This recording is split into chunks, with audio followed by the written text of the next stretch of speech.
ಕನಕಪುರದಲ್ಲಿ election ಮತ ಹಾಕಿದ DCM DK Shivakumar.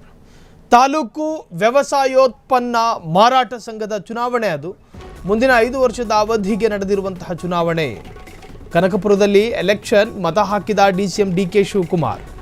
Taluk ವ್ಯವಸಾಯೋತ್ಪನ್ನ ಮಾರಾಟ ಸಂಘದ ಎಲೆಕ್ಷನ್, ಅದು ಮುಂದಿನ 5 ವರ್ಷದ ಅವಧಿಗೆ ನಡೆದಿರುವ ಎಲೆಕ್ಷನ್.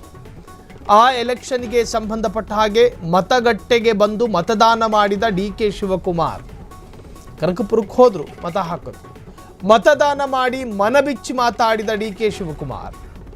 ನನ್ನ ಮತ ಅನ್ನದಾತರ ಹಿತಕ್ಕೆ ಎಂದ ಡಿಕೆ.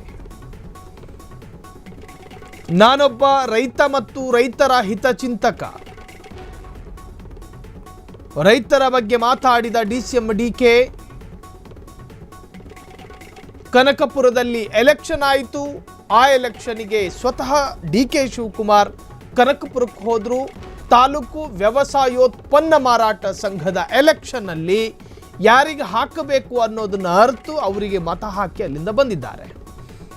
ಮತಗಟ್ಟೆಗೆ ಬಂದು ಮತದಾನ ಮಾಡಿದ ಡಿಕೆ ಶಿವಕುಮಾರ್ ರೈತರ ವಿರುದ್ಧ ಮಾತನಾಡಿದ್ರು ಈ ಹಿಂದೆ ಎನ್ನುವ ಕಾರಣಕ್ಕೆ, ಅಂದರೆ ಕನಕಪುರ ಏನು ಕಾಂಗ್ರೆಸ್ ಡಿಕೆ ಶಿವಕುಮಾರ್ ಅವರ ಆ ಒಂದು ಯೋಜನೆ, ಆ ಯೋಜನೆಗೆ ರೈತರ ಅನೇಕ ಜಮೀನುಗಳನ್ನು ಸ್ವಾಧೀನಪಡಿಸಿಕೊಂಡು ಆ ಯೋಜನೆ ಮಾಡಲಾಗ್ತಾ ಇದೆ ಅನ್ನೋ ಆರೋಪ ಡಿಕೆ ಶಿವಕುಮಾರ್ ಅವರ ವಿರುದ್ಧ ಇತ್ತು.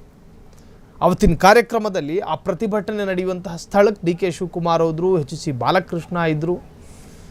ರೈತರನ್ನು ತುಂಬ ದಾರ್ಷ್ಟ್ಯವಾಗಿ ಮಾತನಾಡ್ತಾ ಇದ್ದರು ಡಿಕೆ ಶಿವಕುಮಾರ್ ಅನ್ನೋ ಆರೋಪ ಡಿಕೆ ಶಿವಕುಮಾರ್ ವಿರುದ್ಧ ಇತ್ತು.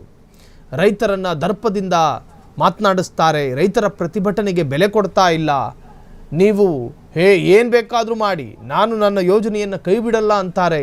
ಹಾಗಾದರೆ ರೈತರ ವಿರುದ್ಧವಾಗಿ ಮಾತನಾಡ್ತಾರೆ ಡಿಕೆ ಶಿವಕುಮಾರ್. ಒಂದು ರಾಜ್ಯದ ಉಪಮುಖ್ಯಮಂತ್ರಿಯ ವಿರುದ್ಧ ಅನೇಕ ತರಹದ ಆರೋಪಗಳು ಕೇಳಿಬಂದಿತ್ತು. ಹಾಗಾದರೆ ಈ ಡ್ಯಾಮೇಜ್ ಕಂಟ್ರೋಲಿಗೆ ಈ ತರಹದ ಹೇಳಿಕೆಗಳನ್ನು ಕೊಟ್ಟರ ಎನ್ನುವಂತಹ ರೀತಿಯಲ್ಲಿ ಚರ್ಚೆಗಳು ಶುರುವಾಗಿದೆ.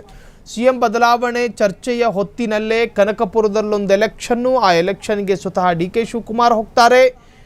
ಕನಕಪುರದಲ್ಲಿ ಎಲೆಕ್ಷನ್ ನಡೆಯಿತು. ಮತ ಹಾಕಿದ ಡಿಸಿಎಂ ಡಿಕೆ. ತಾಲೂಕು ವ್ಯವಸಾಯೋತ್ಪನ್ನ ಮಾರಾಟ ಸಂಘದ ಚುನಾವಣೆ, ಅದು ಮುಂದಿನ 5 ವರ್ಷದ ಅವಧಿಗೆ ನಡೆದಿರುವಂತಹ ಎಲೆಕ್ಷನ್.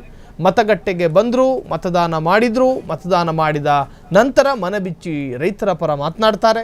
ನನ್ನ ಮತ ಅನ್ನದಾತರ ಹಿತಕ್ಕೆ ಎಂದ ಡಿಕೆ. ನಾನೊಬ್ಬ ರೈತ ಮತ್ತು ರೈತರ ಹಿತಚಿಂತಕ. ರೈತರ ಬಗ್ಗೆ ಮಾತಾಡಿದ ಡಿಸಿಎಂ ಡಿಕೆ. ಕೇಂದ್ರ ಸರ್ಕಾರದಿಂದ ರೈತರಿಗೆ ಬರಬೇಕಾದಂಥ ಅನೇಕ ರೀತಿಯ ಅನುದಾನಗಳು, ಅನೇಕ ತರಹದ ಪರಿಹಾರ ಧನಗಳು ಇನ್ನೂ ಬಂದಿಲ್ಲ.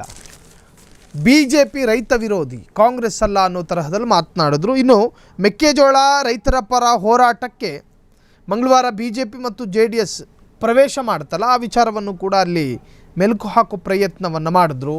BJP ರೈತರ ಪರವಾಗಿ ನಿಂತಿರುವಂತಹದ್ದು ಕರ್ನಾಟಕದ ಇತಿಹಾಸದಲ್ಲಿಲ್ಲ.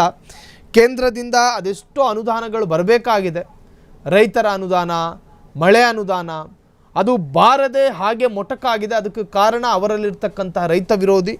ನಾವು ಹಾಗಲ್ಲ, ಅಂದರೆ ಕಾಂಗ್ರೆಸ್ ಹಾಗಲ್ಲ.